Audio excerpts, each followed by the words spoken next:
దేవుడు ప్రపంచాన్ని పూర్తిగా నాశనం చేసిన రోజు మీరు ఊహించగలరా?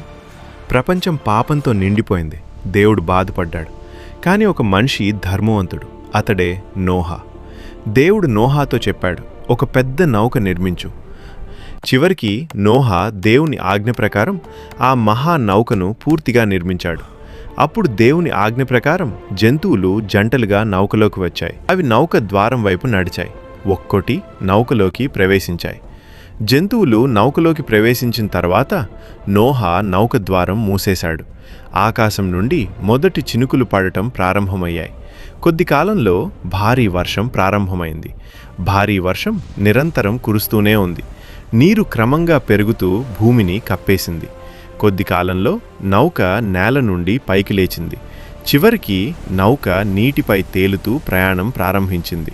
వర్షం ఆగింది. దేవుడు కొత్త ఆరంభం ఇచ్చాడు. ఇక మళ్ళీ ఇలా జరగదు అని దేవుడు వాగ్దానం చేశాడు. దేవుడిచ్చిన ఈ వాగ్దానం ఇప్పటికీ మన కోసం ఉంది. ఇలాంటివి వీడియోస్ కావాలంటే మన ఛానల్ని సబ్స్క్రైబ్ చేసుకోండి.